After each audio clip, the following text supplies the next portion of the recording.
Hello friends, Vesara security के channel पे फिर से आपका स्वागत है। जैसा कि हम सब जानते हैं, किसी भी कंट्री का इकोनॉमिक ग्रोथ बैंकों पे डिपेंड करता है और हमारी कंट्री में भी बैंक एक अहम भूमिका निभाता है। हम जानते हैं सेंसेक्स में भी बैंक का अच्छा खासा वेटेज है और हर किसी के लाइफ में जब बच्चा बड़ा होता है उस समय से लेके लाइफ लॉन्ग तक बैंक उसके लाइफ में एक अहम रोल निभाता है। तो आज हम देखते हैं कि बैंक का बेसिक फंक्शंस क्या है, कितने तरह से हम अकाउंट खोल सकते हैं, उसमें ये सब बातों को डिस्कस करेंगे। तो सबसे पहले हम देखते हैं कि बैंक के फंक्शंस क्या है। बैंक के फंक्शंस दो तरह के हैं, पहला प्राइमरी फंक्शन, दूसरा सेकेंडरी फंक्शन। तो प्राइमरी फंक्शन के अंदर हम जो बैंक में डिपॉजिट रखते हैं या बैंक जो हमें लोन या एडवांस ग्रांट करती है ये आते हैं, और सेकेंडरी फंक्शन के अंदर जो बैंक एक एजेंसी के रूप में कस्टमर के बिहाफ में कार्य करता है। जैसे मान लीजिए कि हम कोई पीरियोडिक कलेक्शन है हमारा, वो कस्टमर के बिहाफ में करता है, या पीरियोडिक पेमेंट हुआ। फॉर एग्जाम्पल जैसे हम रेंट, इलेक्ट्रिसिटी या कोई एसआईपी इंस्ट्रक्शन इस तरह का जो हम बैंक को दे देते हैं, तो कस्टमर के बिहाफ में पर्टिकुलर डेट पे वो पेमेंट करती है। उसी तरह से वो पीरियोडिक कलेक्शन भी करती है। तो ये जो काम वो करता है उसको एजेंसी फंक्शन बोलते हैं। सेकेंड आता है यूटिलिटी फंक्शन। यूटिलिटी फंक्शन के अंदर बैंक हमें लॉकर प्रोवाइड करती है, जो लॉकर फैसिलिटी देती है वो आता है। दूसरा, बैंक जो डिमांड ड्राफ्ट इशू करता है ये आता है। तो टाइप्स ऑफ बैंक अकाउंट, तो सबसे पहले जैसा कि हम सब जानते हैं सेविंग अकाउंट।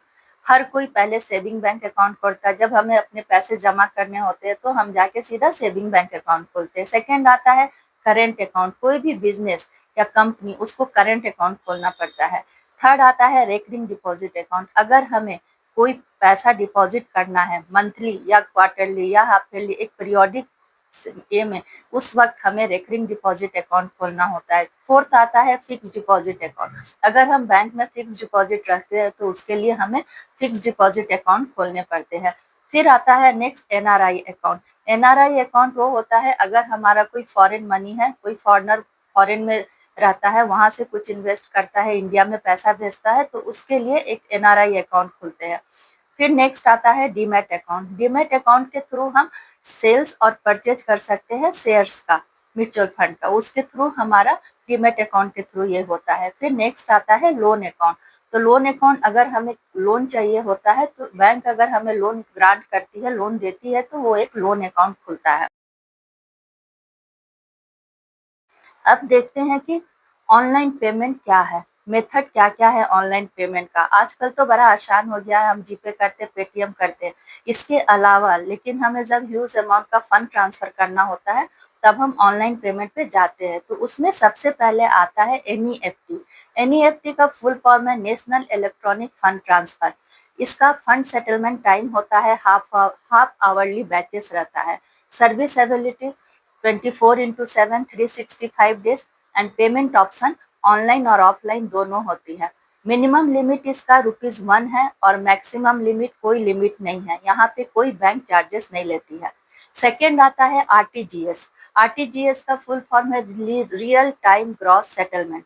इसमें भी fund settlement time real time है। सर्विस अवेलेबिलिटी है 24/7 365 डेज। पेमेंट ऑप्शन ऑनलाइन और ऑफलाइन है। मिनिमम ट्रांसफर लिमिट 2 लाख और मैक्सिमम कोई लिमिट नहीं है। चार्जेस 1,99,999 तक कोई चार्जेस नहीं है। ₹2 लाख से 5 लाख तक ₹25 चार्जेस है, और मोर देन 5 लाख ₹50 चार्जेस है। नेक्स्ट आता है आईएमपीएस। इसका फुल फॉर्म होता है इमीडिएट मोबाइल पेमेंट सर्विस। यहाँ में fund settlement time real time है। सर्विस अवेलेबिलिटी वही है 24/7 365 डेज। पेमेंट ऑप्शन सिर्फ ऑनलाइन है। मिनिमम ट्रांसफर लिमिट ₹1 एंड यहाँ मैक्सिमम लिमिट है ₹2 लाख का। यहाँ इंडिविजुअल मेंबर बैंक यहाँ पे डिसाइड करती है चार्जेस। यहाँ कोई फिक्स चार्जेस नहीं है, ये बैंक टू बैंक वैरी होता है। अब आइए देखते हैं, जब हम ऑनलाइन ट्रांसफर करते हैं तो एक बहुत अहम पॉइंट रहता है बैंक के ट्रांसफर का, बैंक का नाम, अकाउंट नंबर और आईएफएससी कोड। तो जानते हैं कि आईएफएससी कोड क्या होता है। आईएफएससी का फुल फॉर्म है इंडियन फाइनेंशियल सिस्टम कोड। ये 11 डिजिट का होता है, अल्फा और न्यूमेरिक कोड होता है। जो कि एक यूनिक होता है और बैंक के ब्रांच कोड बतलाता है। इस कोड से हमें पता चल जाता है कि वो बैंक का कौन सा ब्रांच है। फॉर एग्जाम्पल मान लीजिए अगर हम आईसीआईसीआई बैंक लेते हैं तो उसका आया आईएफएससी कोड ICIC 00, फिर कोई 3-4 डिजिट रहेंगे। तो जो फर्स्ट 4 डिजिट है वो बैंक का कोड बतलाता है, 0 कांस्टेंट है और लास्ट का जो डिजिट है वो ब्रांच कोड बतलाता है। अब आया MICR code. MICR magnetic ink character recognition code, ये 9 डिजिट का कोड होता है। ये हेल्प करता है बैंक को रिकॉग्नाइज और आइडेंटिफाई करने में जो अदर बैंक और उसके जो ब्रांच, टिपिकली जो बैंक के इलेक्ट्रॉनिक क्लियरेंस सिस्टम में काम करता है उसको। और आरबीआई ने इस कोड को इंट्रोड्यूस किया इस क्लियरिंग सिस्टम को स्ट्रीमलाइन करने के लिए। जो चेक का क्लियरेंस सिस्टम होता है उस प्रोसेस को स्ट्रीमलाइन करने के लिए आरबीआई ने ये MICR कोड इंट्रोड्यूस किया। MICR कोड ये चेक के नीचे में प्रिंटेड होता है। ये 9 डिजिट होता है। फर्स्ट 3 डिजिट सिटी कोड बतलाता है, नेक्स्ट 3 डिजिट बैंक कोड बतलाता है और लास्ट के 3 डिजिट ब्रांच कोड बतलाता है।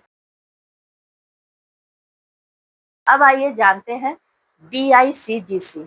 ये है deposit insurance and credit guarantee corporation. ये एक स्पेशल डिवीजन है रिजर्व बैंक का, जो कि मिनिस्ट्री ऑफ फाइनेंस के जुरिस्डिक्शन के अंदर आता है।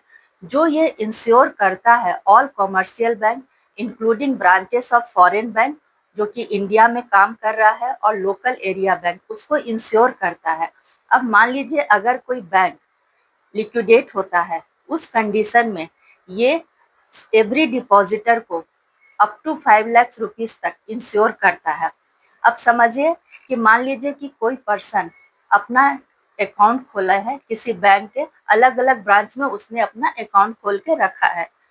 उस केस में अगर बैंक लिक्विडेट होता है, उस केस में उसके सारे अकाउंट को क्लब कर दिया जाएगा including saving, current, recurring plus जितने भी डिपॉजिट्स है सबको, और मैक्सिमम 5 लाख तक ही उसको इंश्योरेंस मिलेगा।